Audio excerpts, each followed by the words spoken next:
Together with my colleague, Kathy Hambrick, Executive Director of the Amistad Research Center, I welcome you on behalf of both Amistad and Rivers Institute for Contemporary Art and Thought. 5 years ago, our institutions forged a partnership to suture contemporary practice and material history. During these years, we've welcomed artists from around the world to New Orleans for research in Amistad's remarkable archives and across the community. This program has provided foundational research for new bodies of artist work that we at Rivers have had the honor of supporting and witnessing through development and publication in a range of forms. For many of the artists in our program, the Amistad-Rivers Research Residency has been their first experience in the city.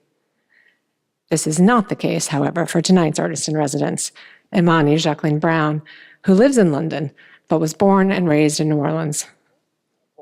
Not born, but raised in New Orleans. I feel like you've been so slippery. Her community here is deep and fills much of this room tonight. And so is her research that links knowledge born and shaped by this community with global and cosmological systems. Imani is an artist, activist, an architectural researcher.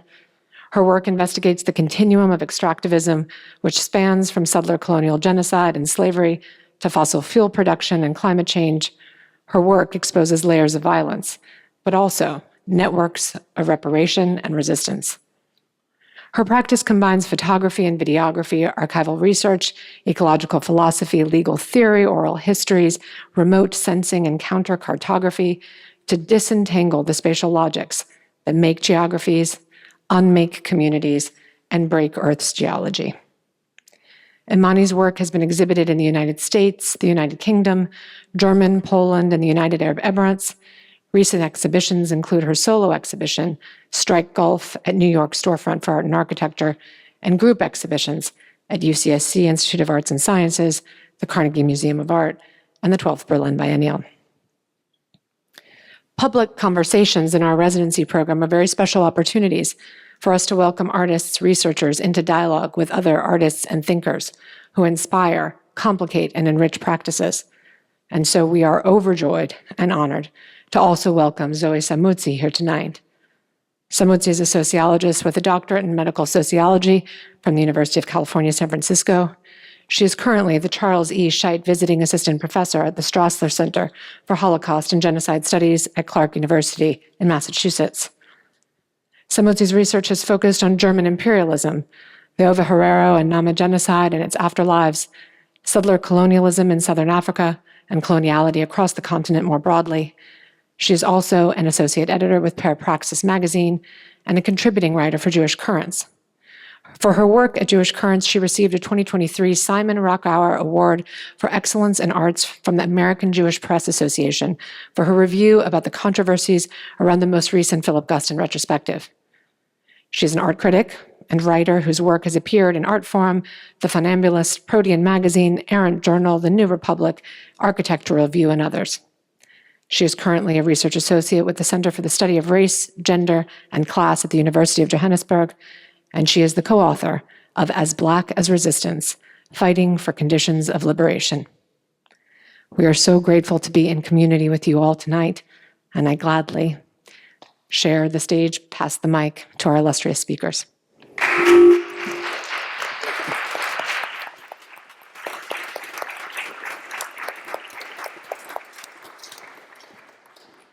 Amazing.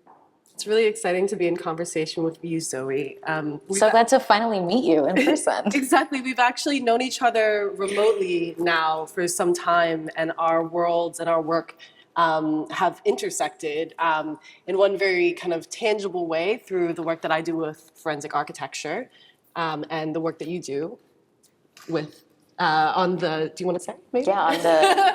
kind of like, let's do a little like, you know. Yeah, I mean, it's... I had the real privilege of working with forensic architecture on an exhibition that I had put together in the for the Dresden State Art Collections that unfortunately I ended up withdrawing, which we will get into, I'm sure, because of the German museum's insistence on denying my narrative of Germany's denial of the genocide, which was entirely too meta and entirely too telling, but we had a really great conversation and a really great opportunity to kind of exchange some ideas around some material resonances from Namibia in the form of this bullet, this munition. And Right. So maybe to give a little background, and then I'll maybe wind back from there. But so as Andrea said, I am an artist and activist. I know many of y'all from New Orleans.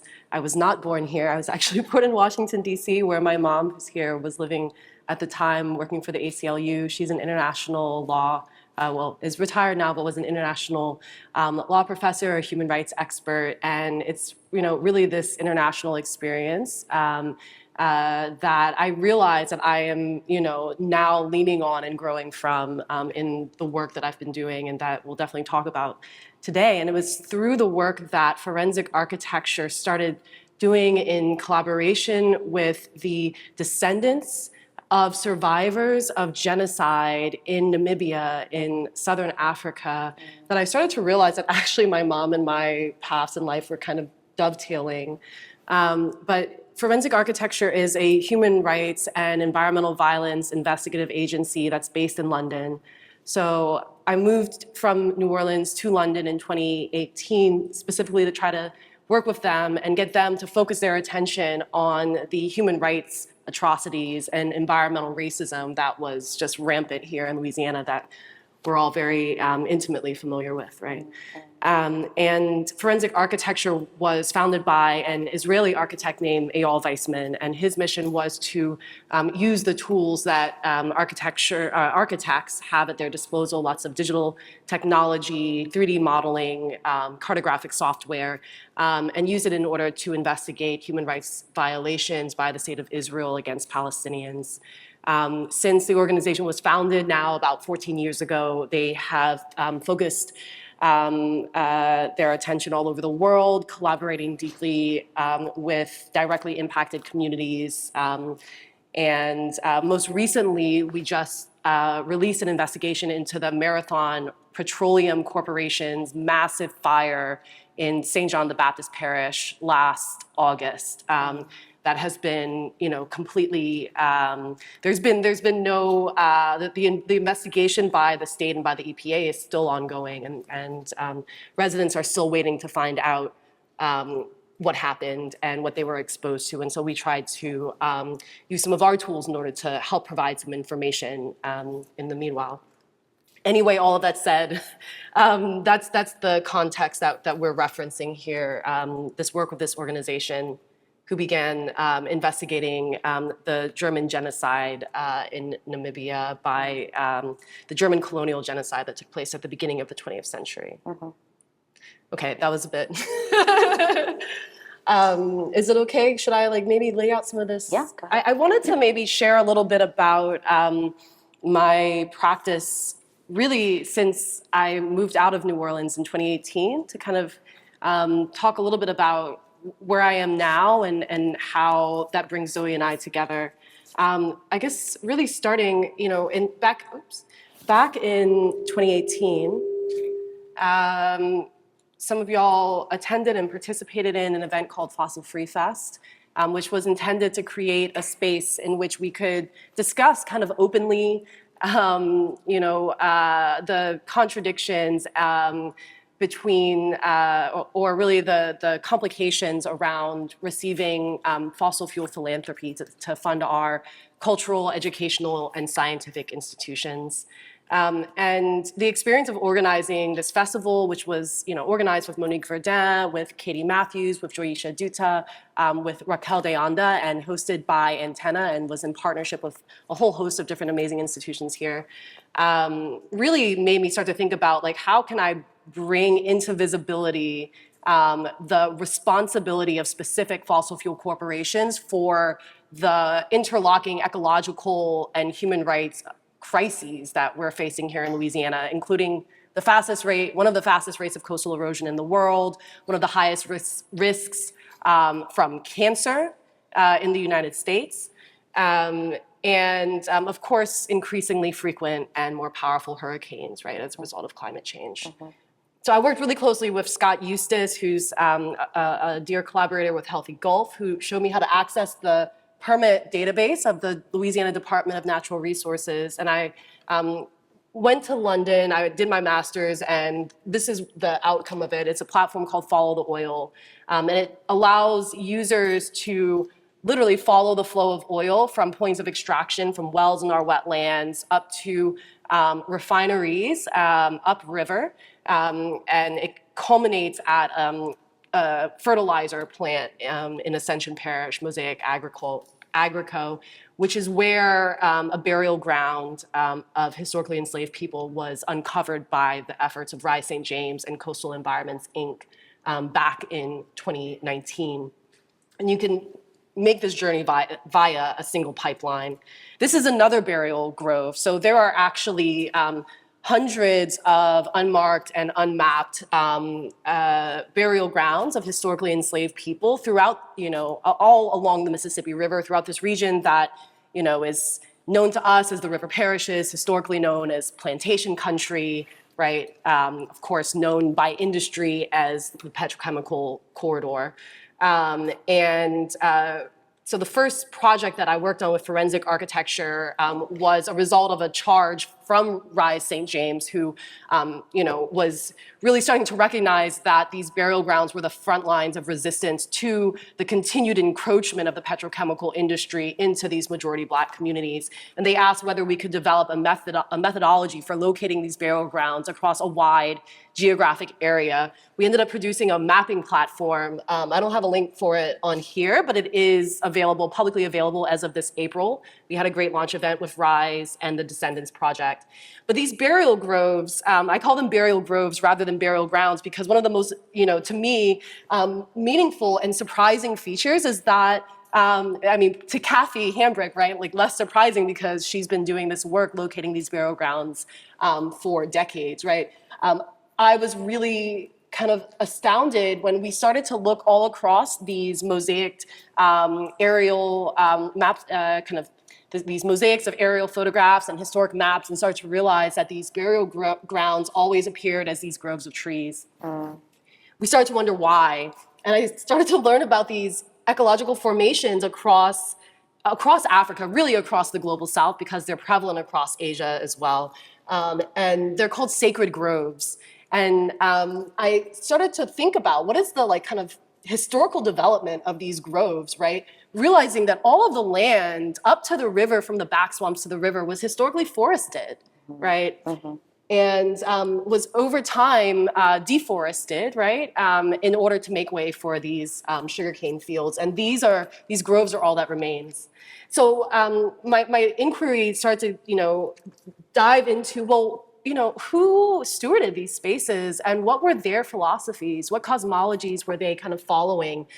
What techniques of stewardship did they carry with them, right, across the long Middle Passage that survived and actually were seeded in this new world in order to generate new life and survive, just a century and a half of enslavement, of racial violence, of incoming storms, and to become the front lines of resistance to this day.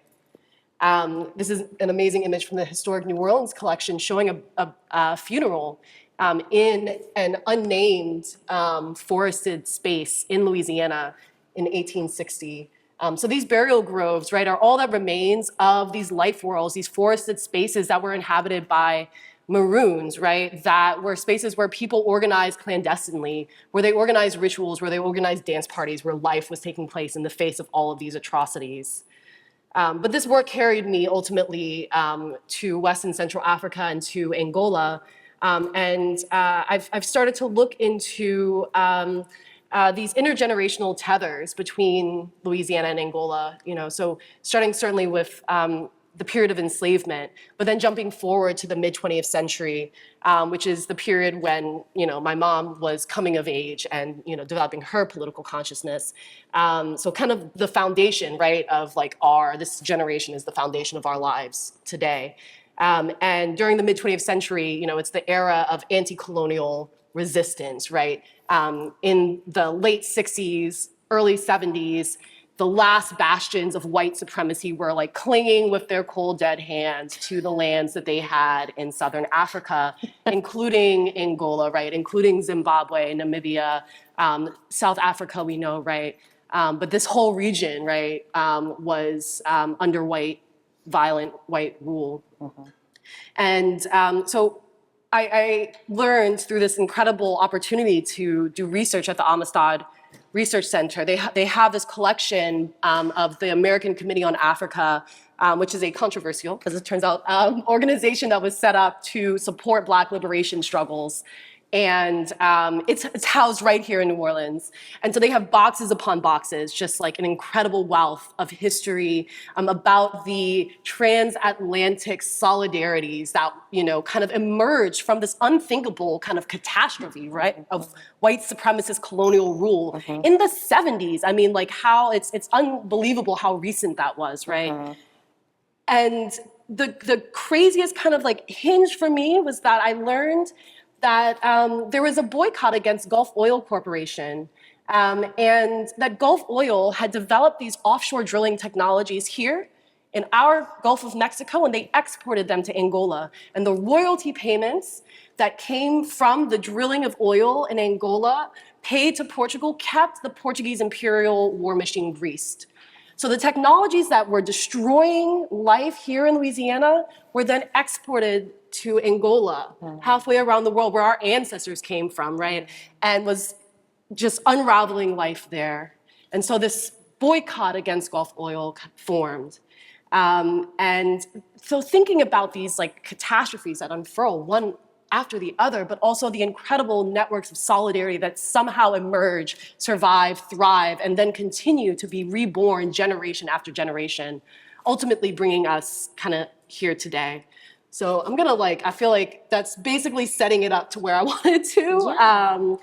Yeah, and then we can maybe just, talk. I have, the one thing I'm gonna say, and then I'll stop and pass it over is, in that research, I found this document, and I'm gonna embarrass her, but I found this document that is, you know, a leaflet, an activist leaflet for this boycott against Shell and an anti-apartheid action that was supposed to take place on June 16th. It did take place on June 16th, 1988. And I found at the bottom, I was like, who is it? What is this name? It's like, oh, it's my mother's name. Actually, this is a leaflet that she produced, and I found it in the archive. And it is an action that took place on literally the day that I was born. And I asked, I was like, this is strange. I was like, so I guess you didn't make it to that rally, Mom? And she was like, oh yeah, I was lying in the bed, like following the speaker's list in labor. Like, no big deal. As moms do. As they do. So this really kind of like drilled home to me, like that, like really, like what we're talking about is not just like what are the like intergenerational tethers of like, you know, blood ties, right? It's not just about our you know, biological ancestry, our genealogy. It's actually about our solidarities, right? The relations that we're able to form, the struggles that we're able to connect, and that solidarity is what is our inheritance, right? And that's what we have to hold on to, right, today. Yeah. I'm so moved by the way that you describe these burial spaces as the front line against encroachment, against the kind of encroachments of extractive industry. And if you don't, I'll do kind of quick and dirty about the history of German colonization in Namibia. Germany did not become a unified state until, like, I should probably know this, maybe 1871. If anyone knows the history of German unification, I don't. Cool, thank you, Jordan. And so they obviously weren't able to participate in the scramble for Africa or other kind of global colonies as robustly as the rest of Europe. But when they hosted the Berlin Conference, they got a couple of unclaimed territories, let's call them, on the African continent. The empire has developed this really, really aggressive mode of expansionism, of a Weltpolitik, because they were obsessed with displacing France and Britain as the seats of continental colonial power and might. So they get the colonies, they get Cameroon, they get Togo, they get present day Cameroon and Togo, Tanzania. We often don't talk about how they got Samoa. They got a little piece of China, and which is why there is a great Chinese beer, because the Germans were there and made them drink made them drink beer. Yeah. And then they also got Southwest Africa, which is present-day Namibia. And Southwest Africa was their largest colony. It was a settler colony. We know the song and dance with settler colonialism. You bring in settlers. It's necessarily about this native elimination.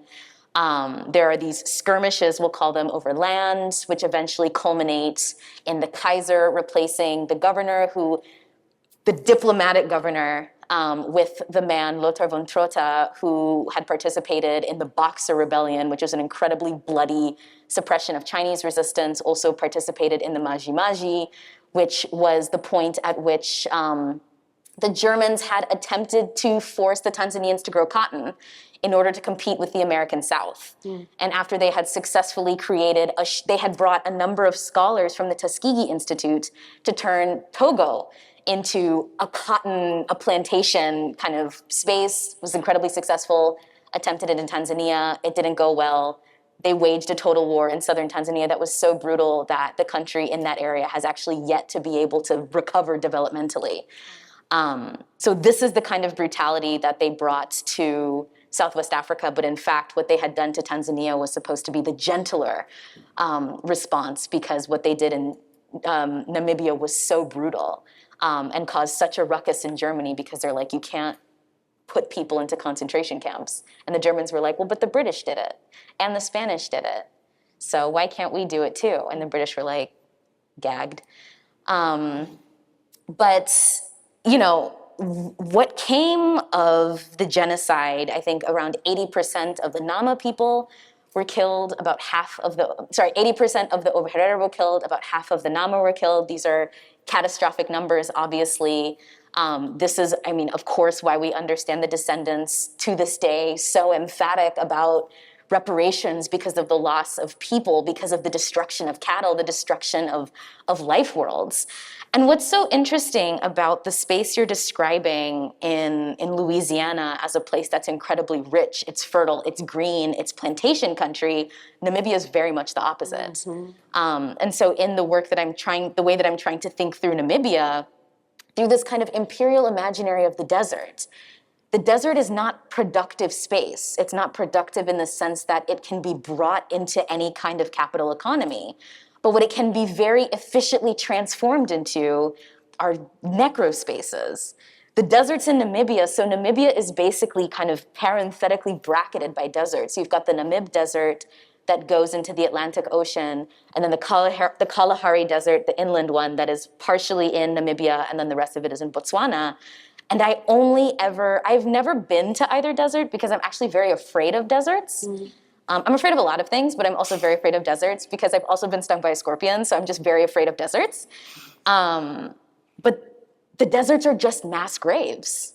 Because in the Kalahari side, at the very beginning, you have the Battle of Waterberg. You have the Ovaherero arriving to the space. They think there's going to be some kind of negotiation. They're ambushed by the Germans, and the only way that they're able to escape is they have to cross the Kalahari, the Omaheke, into British Bechuana land, where they would get some kind of sanctuary, presuming they didn't try something against the British. Most of them die attempting to cross that desert.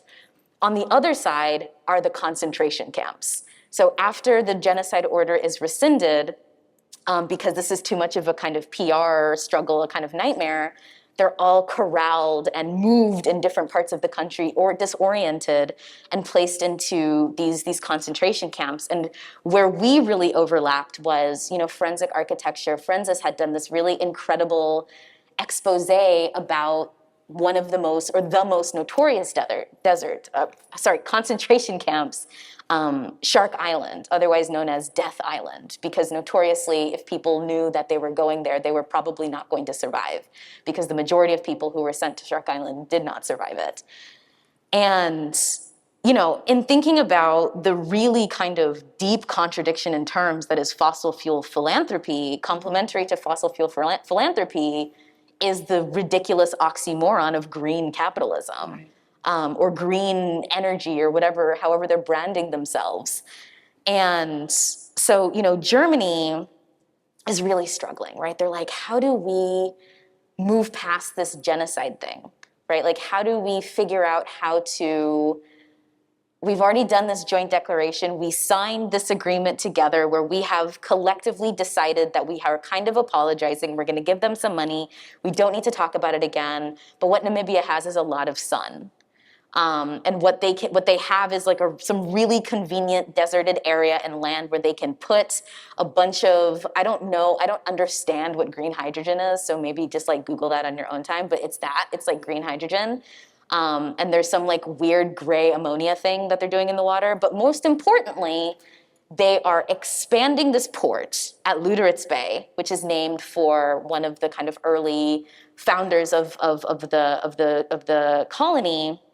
And in the expansion of this port, it's going to be expanded onto Shark Island, which means this space that is understood as this incredibly sacred space, because it is the last burial site feels a bit crude, but it is littered with mass graves. It is a campsite because the Namibian government is very deep in its own investment in denial of this genocide that is very specific to these people. But the Overherero and Nama have been insisting that this is a protected heritage site. Like, people cannot camp here. You are camping on top of graves, quite literally. And I really, really encourage you to watch the film Shark Island that Forensic Architecture made, because they use this ground penetrating technology and they show kind of the distribution and the extent of these mass graves on Shark Island and in kind of some of the surrounding areas. And it's so kind of catastrophic because simultaneously to this like green energy nonsense, there's a petro boom in Namibia, which feels like, I mean, is it one micro Uchiwali? Like, are you extracting oil or are you doing your green bullshit? But regardless, like, there's these lies of... They go hand in hand. Of course. Of course, right? They like to pretend... very much too. They like to pretend that they're mutually exclusive, but they, but it's this thing of like, there are all these promises of job creation, of, these opportunities that never come at the same time that, like, I mean, we live in New Orleans. We live in a place that is constantly engaging in these really deep and important commemorations of the dead that are living alongside us as fleshy corporal forms. And so it's like, what does it mean if you're not even able to return to the space where the dead, because they're not going to move them. But it's like, what does it mean when this resting space, a lot of, like this really crude resting space is destroyed? So there's this really like gutting and complicating thing about the fact that the front line against this kind of capitalist myth of green energy are the osteological remnants of this of slavery, of the people who committed suicide by throwing themselves into the water. There are all of these mass graves on the perimeter of the island, and it's just like there's something that feels so helpless is the wrong word, but because people are resisting, right? They absolutely so there has are. been an incredible, absolutely. So like I don't want to like make it. I don't want to make it seem like everyone is like passively sad. Like they've been insistent on it being protected space for years.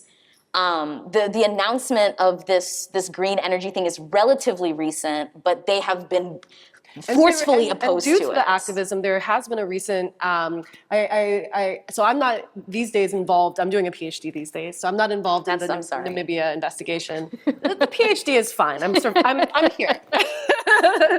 The PhD is all of the stuff. So, but it's.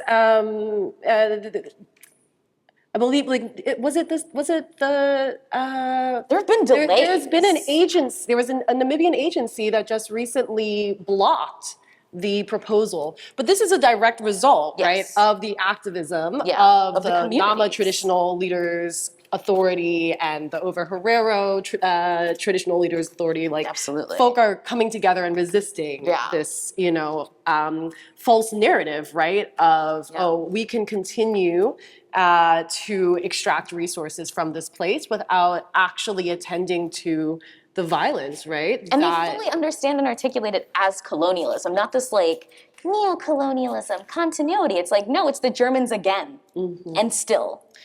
It's very also, I think, important to like lay out that, you know, in Namibia, 70% of the land and 40% of the arable land, like the land that, you know, has groundwater resources, is owned by German descended peoples and South Africa. German-speaking Namibians is what they're Right. called. And they're very also well-organized and lobby the government quite emphatically to ensure that land reform does not happen. And in specific, they use Zimbabwe as the model of land reform gone wrong, because what Zimbabwe actually kind of did successfully do was wrest land away from white landowners.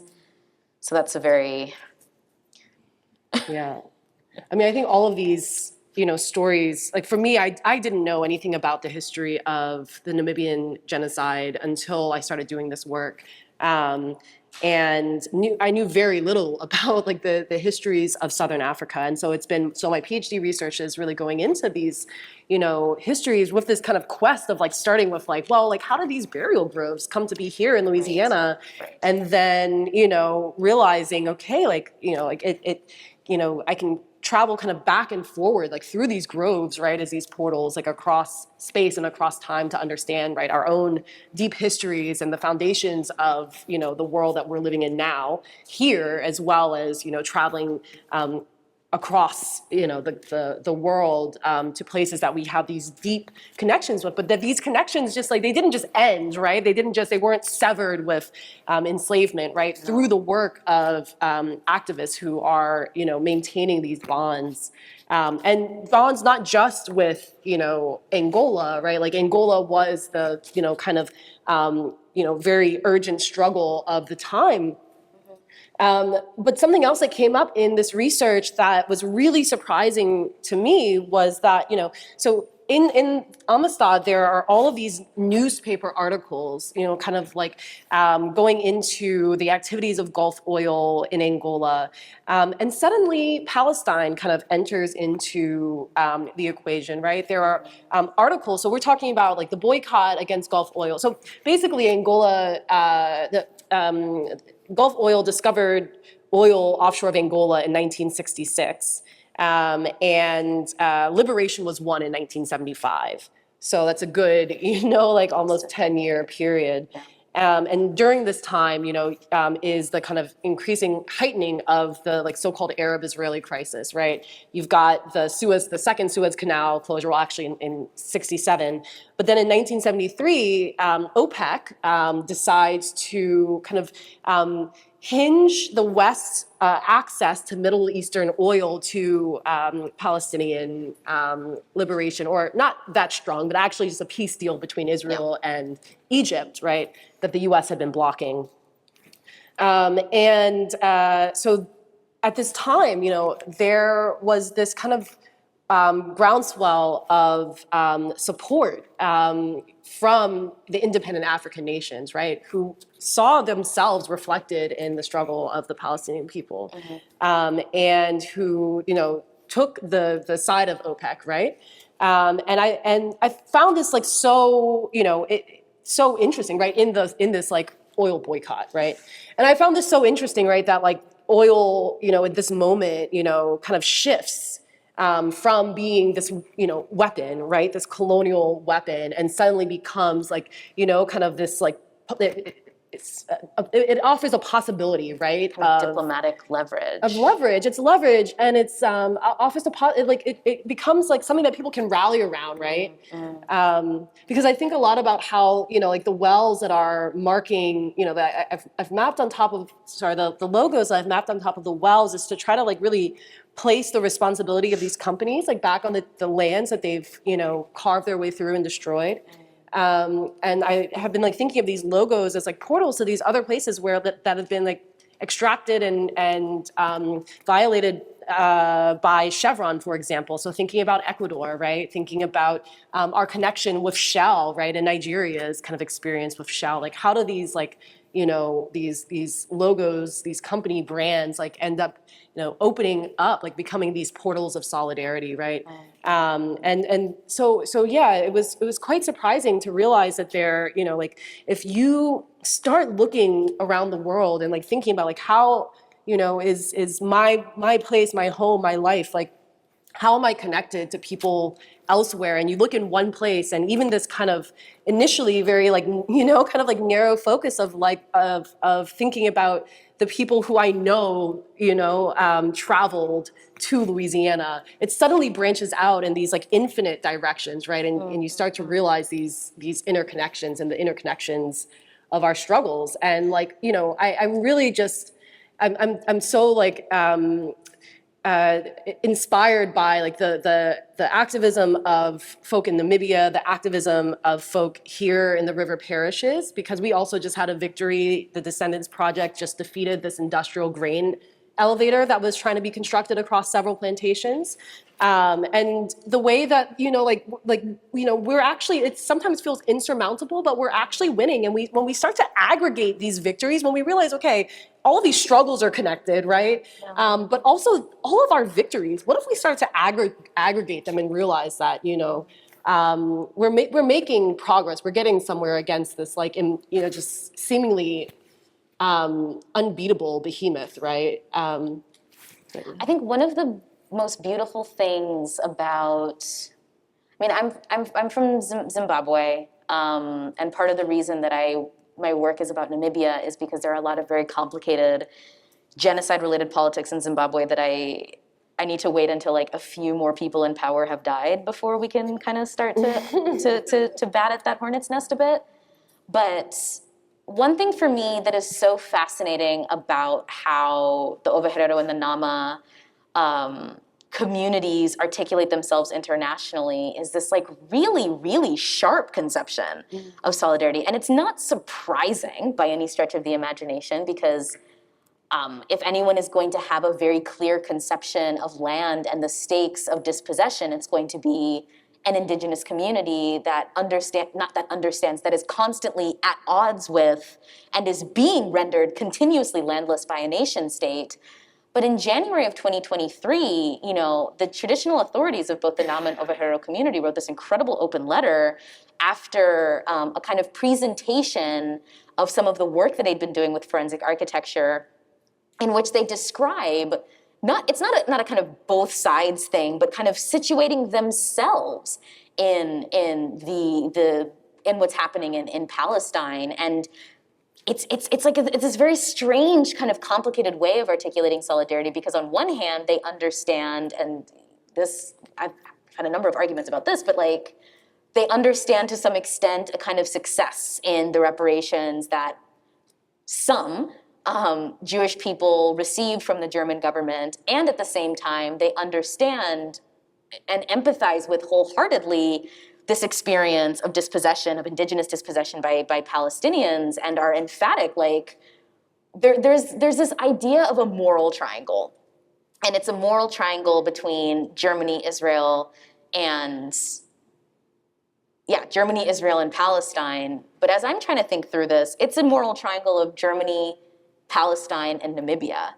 Because the only way that Germany can hold itself to this kind of political exceptionalism, and this political exceptionalism around the Holocaust, is enforced through the brutalization of Palestine solidarity activists, as well as the disciplining of Jewish people who refuse this kind of this forced affinity that they're supposed to have to the state of Israel. And the way that they are able to engage what was supposed to have been given to Jewish people, and the way that they're able to see through the facade of this weaponization of reparations, and in refusing every single non-gesture as an activism, every single attempt to reify the nation state, every single, maneuver to like, we're gonna give you this reparation, but actually when you calculate it, 1.1 billion over 30 years is just the amount of money that Namibia has gotten from Germany for development aid every year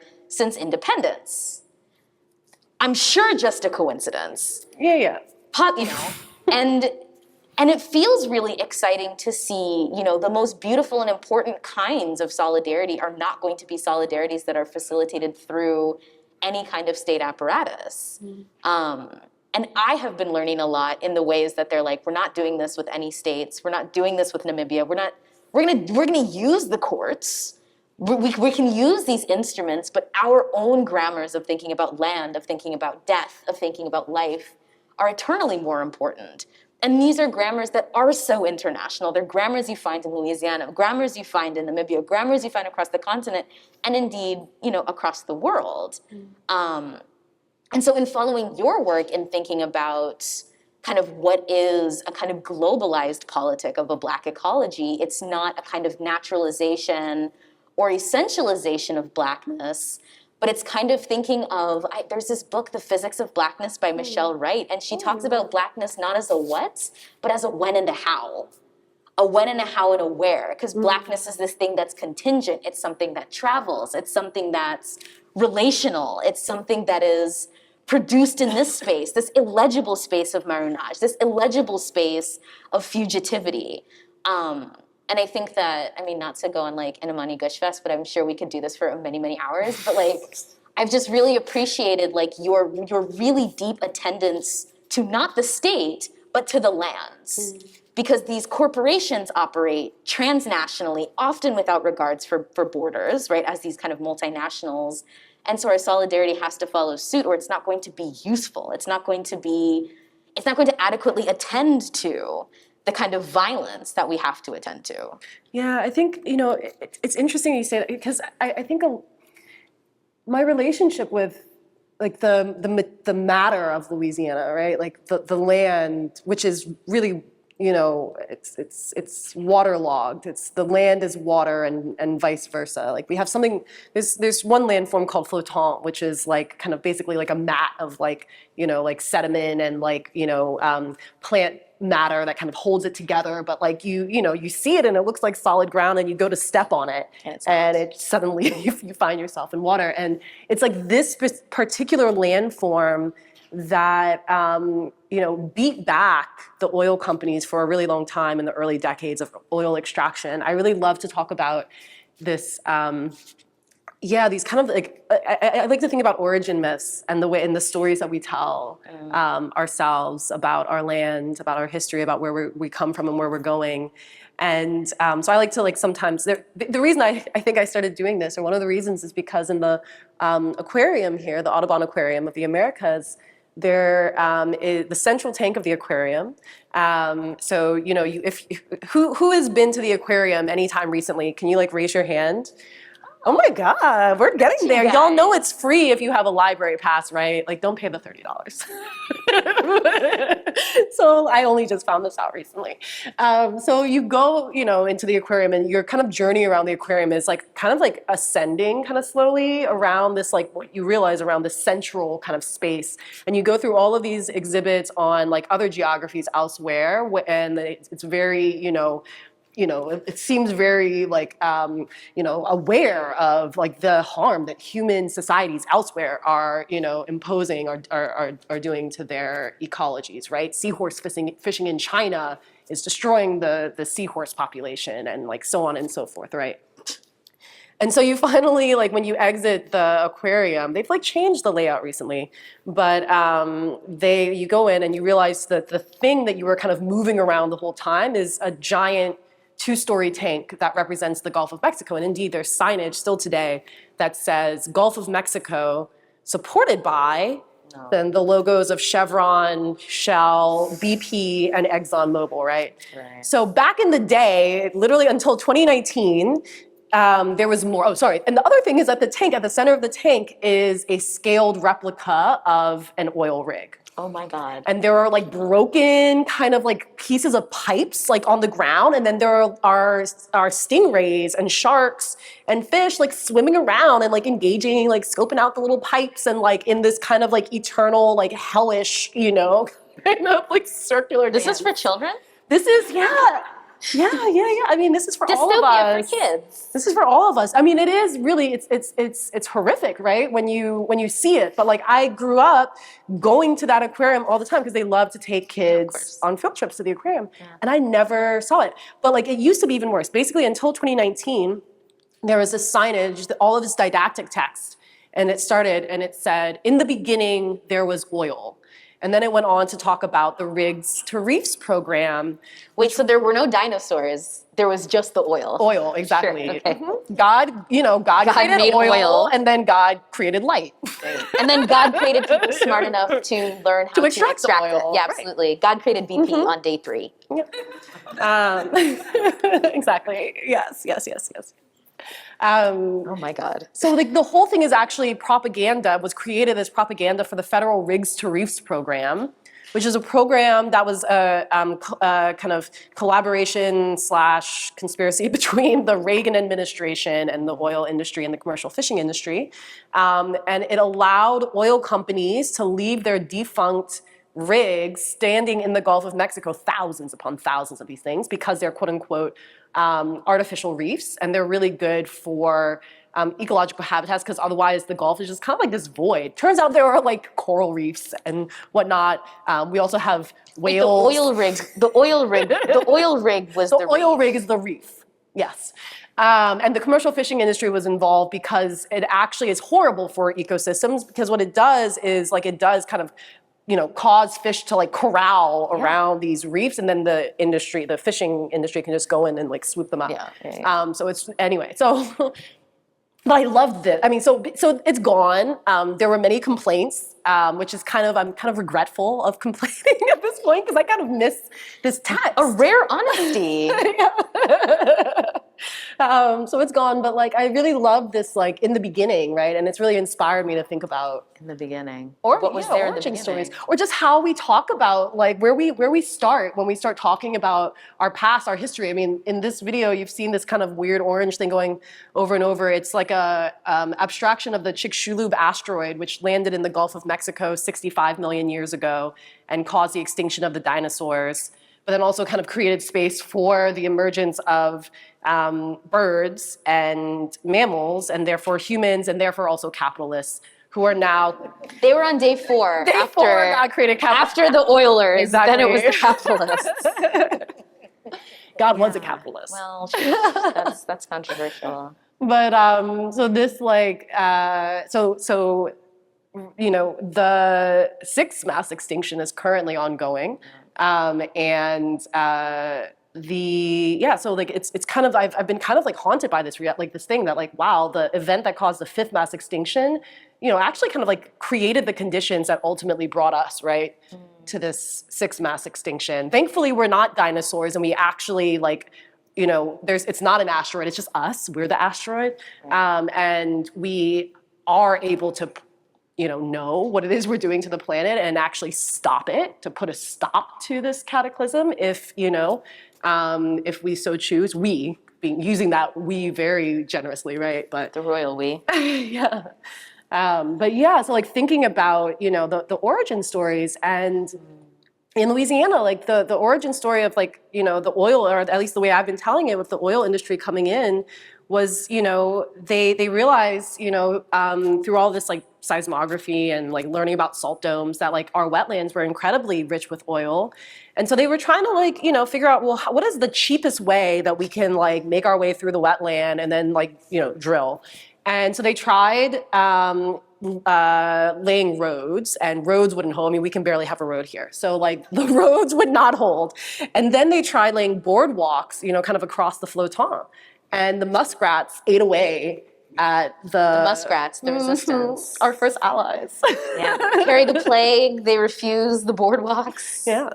But this is like, the land just like, disappearing at the moment that the oil men try to walk on it, and the muskrats coming in. And this is like, I think about when you this kind of started by you talking about like the land, the engagement with the land here. And it's like, yeah, like it's been so meaningful for me, as someone who grew up here in the city.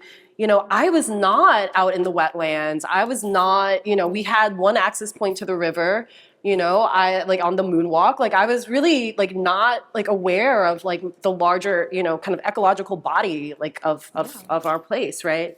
This is the deliberate part of settler education, right? Exactly. Like this insistence.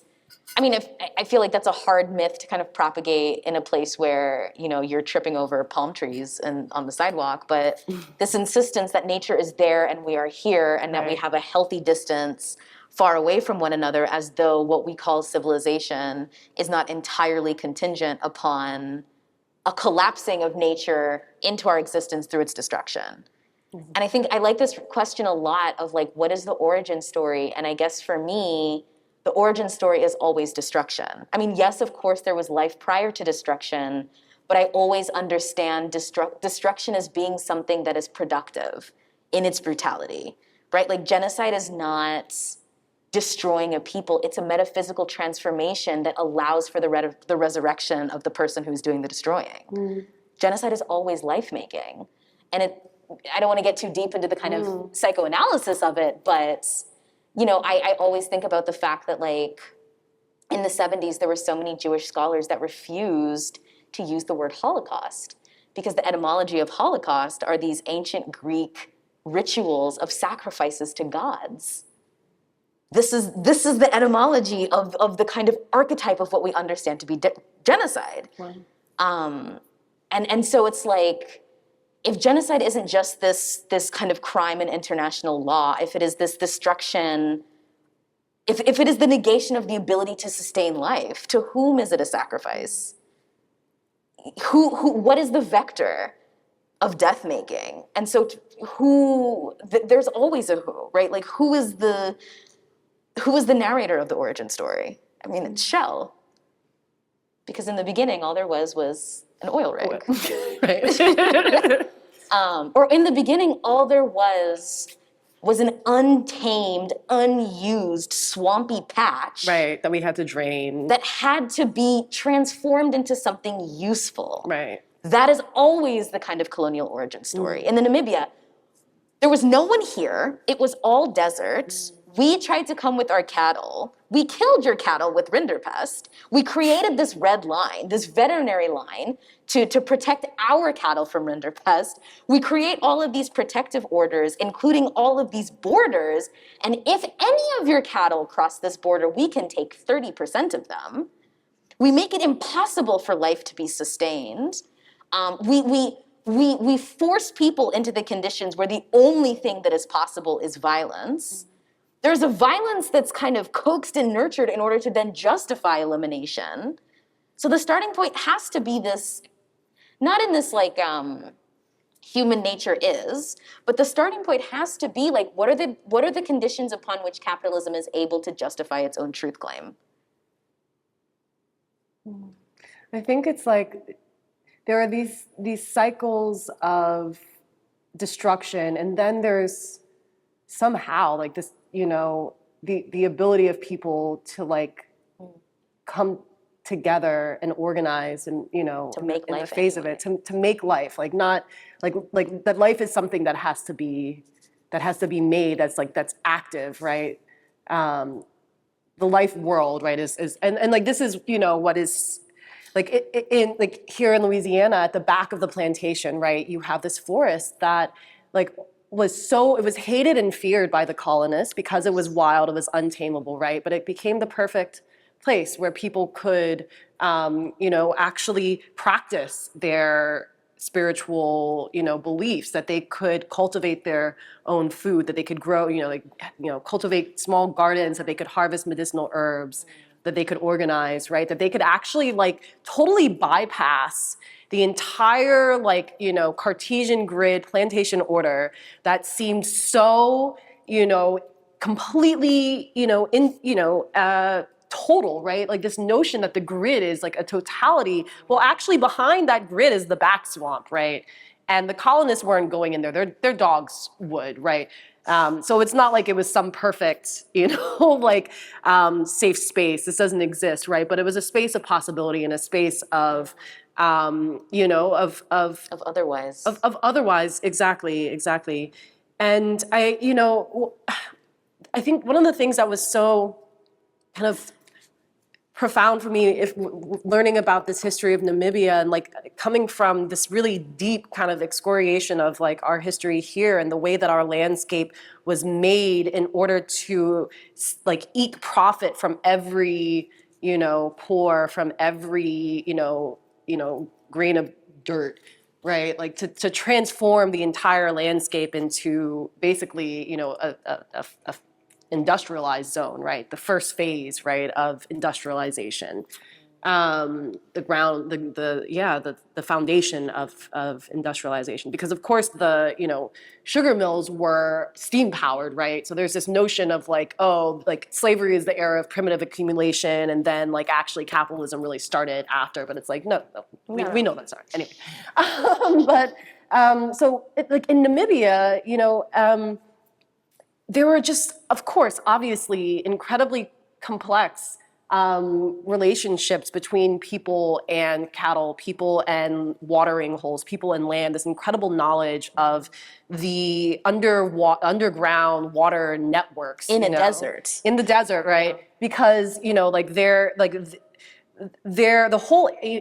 the area was really replete with these like water holes, right?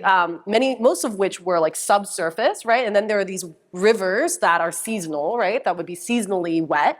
And then there are pans, which are these large kind of like above ground lakes that are often dry, but then, rainy season. Exactly. And this whole landscape of water was just like very deeply known, and people knew how to find water, right? And so the genocide was necessary so the Germans had this concept called Lebensraum, which of course we know from the mid-20th century history, right? But it was actually, it was created in the beginning of the 20th century. And this notion, Lebensraum is living space. And there's this kind of myth, this notion that Germans needed a lot of space. And so like Namibia had a lot of space, but they needed they needed the indigenous people of Namibia because they knew where the water was. And so they had to attack and destroy their villages so that they could then establish their own settlements directly on top so that they could access those water systems. And this is the landscape that is like still existing today, right? Where, the German descendants, this is why they have 40% of the arable land, because they are existing exactly where all of the most viable water holes are.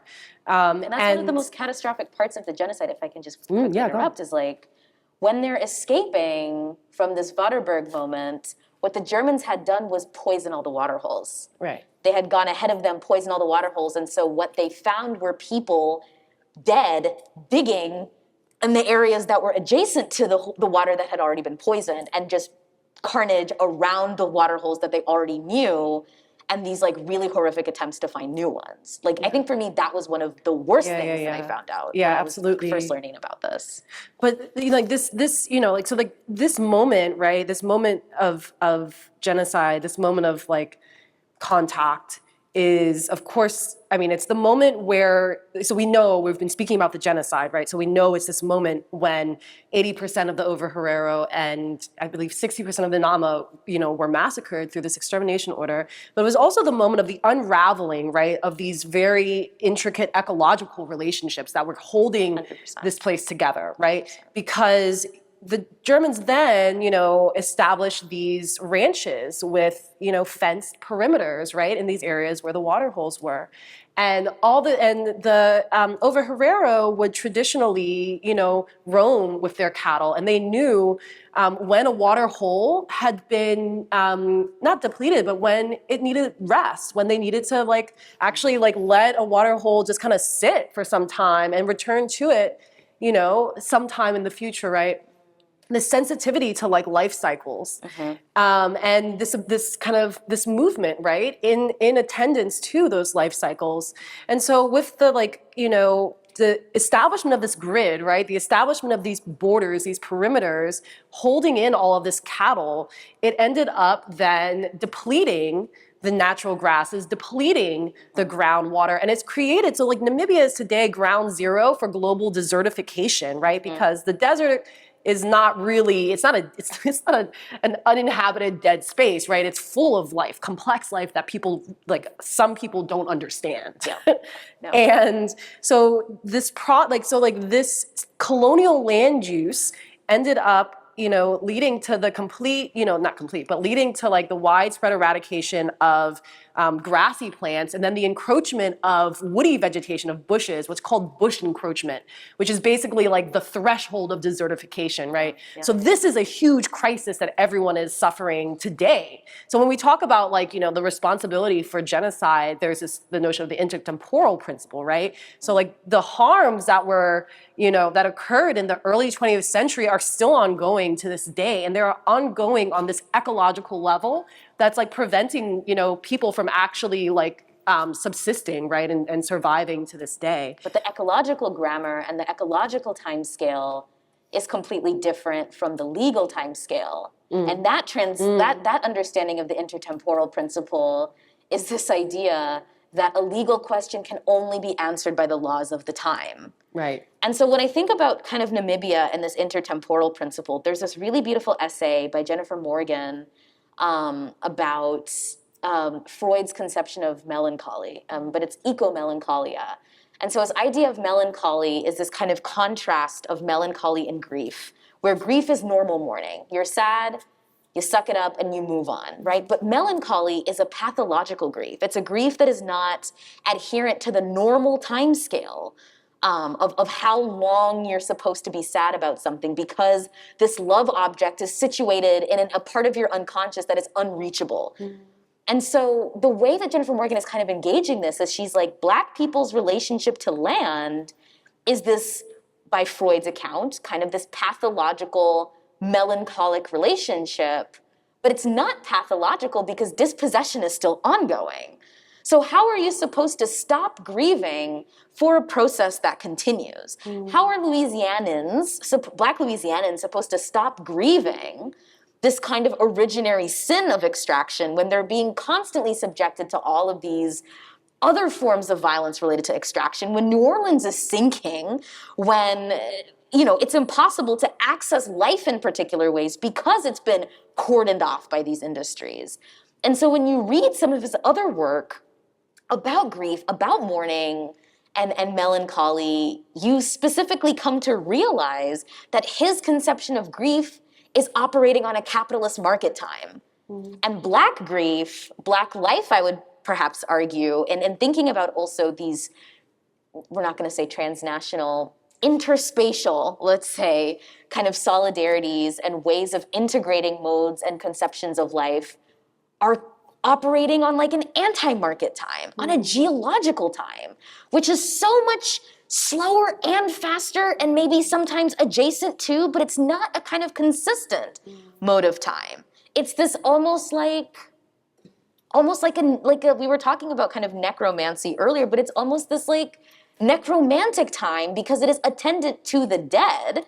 It is attendant to the people who are living and dead, such that like there is not a 1, 2, 3, 4, 5 time scale. Sometimes it's 1, 2, 3, 4, 5. Sometimes it's 3, 6, 9. I'm bad at multiplication, so I don't know why I started down that road of trying to skip numbers. But it's all of these like stutter steps and different kinds of steps of time that, and this otherwise is the possibility of subverting all of these modes of gridding, of time management, and all of this. Yeah, actually, I mean, like this is this. So I guess two things. One is I wanted to point out one of the pieces that I showed is the work that came out of the Amistad archive, and it was a spiral of documents. So it was articles, newspaper articles, and activist leaflets in this double band spiral, which was inspired from a couple of directions. One from the direction of the hurricane, right, which of course is like a part of our like symbolic lexicon. And the other is this notion of spiral time, which is a cosmological concept that is like prevalent across West and West Central Africa, right, including in Angola, right? And this notion that, there, of course, we all know now, there's no teleological time. This is what I had been kind of banging my head against, thinking about this continuum of extractivism and the way that like when the oil industry drills into the ground now, they're like rupturing, right, through these, literal kind of material sedimented layers of our history, right? They're going through these layers of slavery and colonialism and deep down into this like pool of energy that the late Dagara philosopher, the Dagara people from Burkina Faso, and a late philosopher, shaman, Maladomus Patrice Sommet, speaks of the ancestors as existing as a pool of energy beneath the surface of the earth. And I think about, our I mean, like, I think about this quite literally, right? Like our bacterial ancestors, right? Our more than human ancestors, because, like we are, all descended from bacterium. If we go all the way back, the family tree.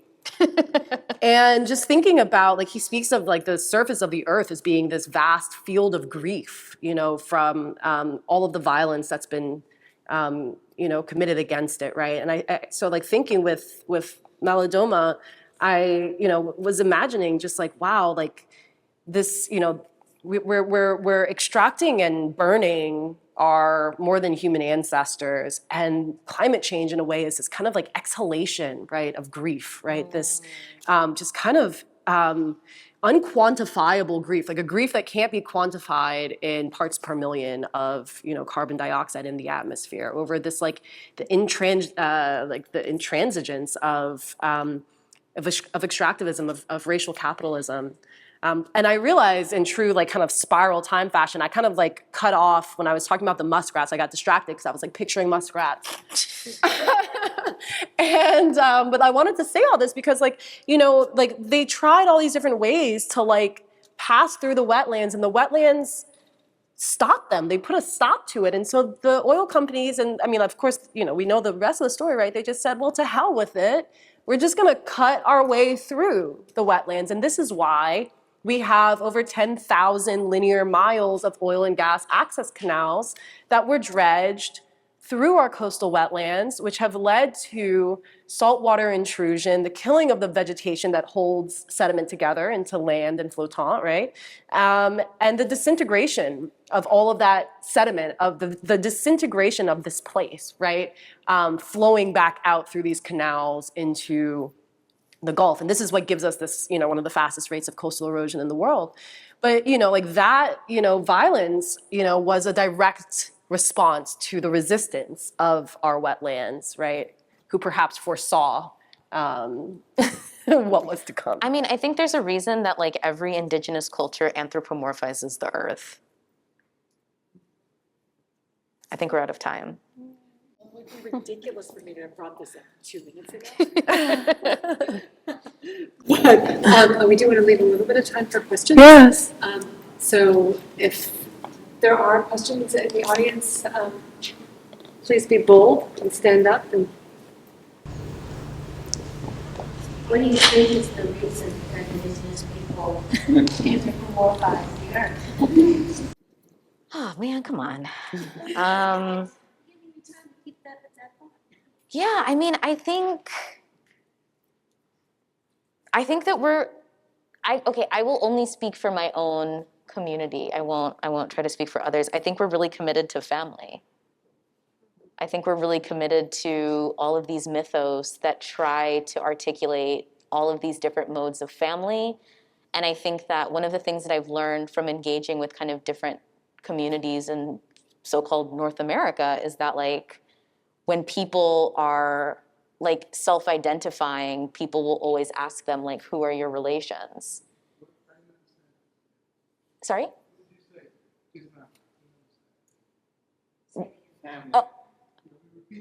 Oh yes, this is sorry.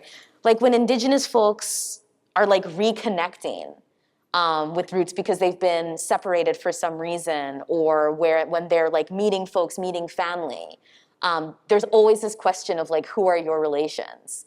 Like at home in Zimbabwe, we have this system called mutopo.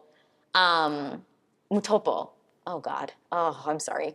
And because we're not a written language culture, we don't have written family trees, but what we do have are totems.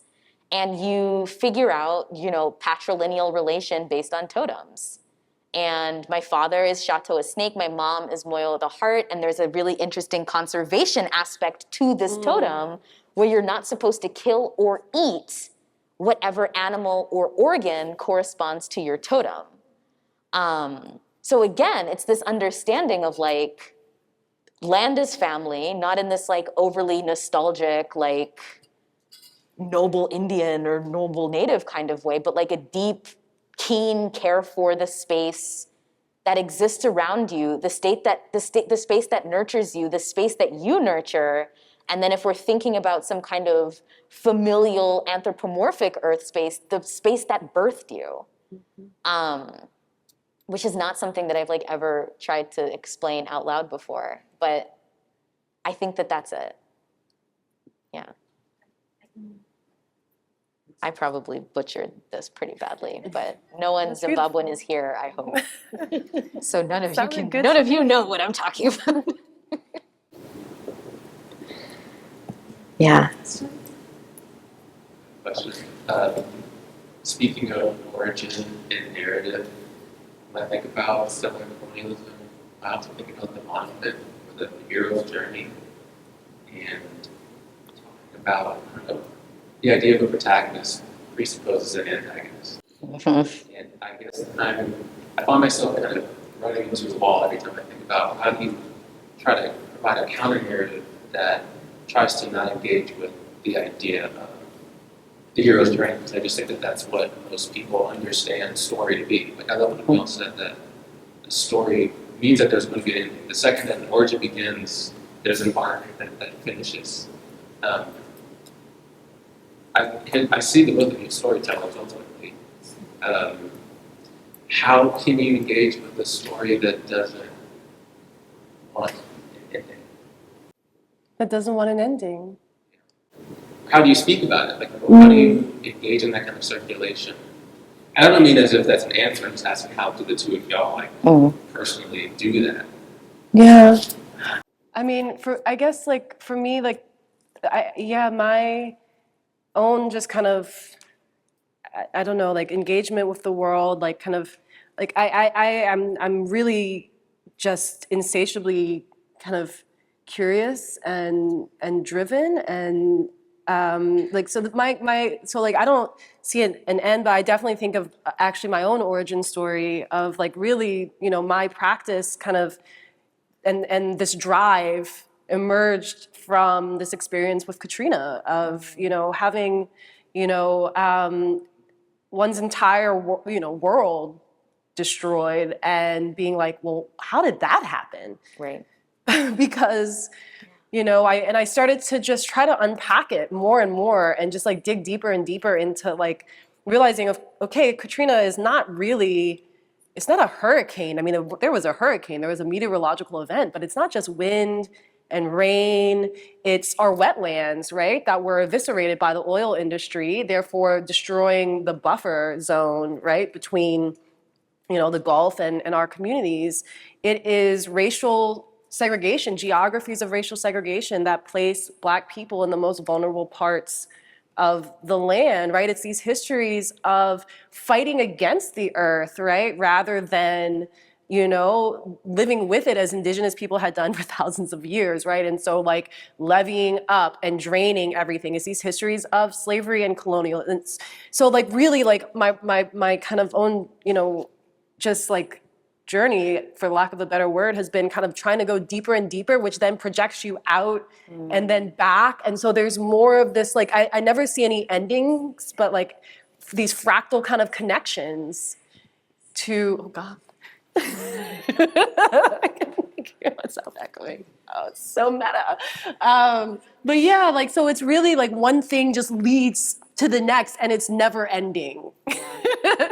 But that's the way the world is, and it's what I find really just kind of beautiful and magnificent about the world, the fact that we're so interconnected. And like, this is just like, for me, it's like I need to just like constantly find these connections and really sit with them and understand them so that I can kind of bear, all of the fractures, right? So that like, that I can bear the immense grief, right, of the loss and the state of the world. And it's so I think like, and I guess also just to say that like, I think that what Katrina taught us and taught me and what it's, forced me to recognize all over the world is that like there are apocalypses, right? Like the contemporary thought about climate change is like there is an end, like the world will end, and it's like, well, with Katrina, like our world did end, and you know what? And then it actually just kept going, and it was fundamentally changed, and we lost so many, and we lost so much. but it continues, right? And this like kind of it's not resilience. It's actually like, I think, because resilience to me is like very much like, oh, we're not going to try to stop all of the punches that are being thrown at us, right? But we could just keep getting up. It's actually more about and I don't know that resistance is the best word, but it's like there is this like strength of life. Elasticity. Like, I don't know. I need help kind of like finding the words, but it's a continuation, right? And that's what keeps there from being an end. And the world will be here the earth will be here for a very, very long time. So there's no end in sight for that for now. I think for me, your point about the end of the world always ending. So one of my favorite, I love William Blake, the painter, and I'm really obsessed with the way that he talks about the apocalypse. I'm also obsessed with the way that he refuses secularism, but that's another story. But he is like, the apocalypse is a quotidian event. What the grace of God gives us is the ability to have an apocalypse every single day, because all apocalypse means is revelation. And we have the ability to have a revelation every single day. And that is perhaps, if not resilience, if not something, like that is the constitutional capacity to make life again and again and again and again. But to that question, I have learned that some of the men that I love most in my life, like my father, my mom's older brother, are really bad storytellers. And this is something that I have inherited. I can't tell a story from beginning to end for shit.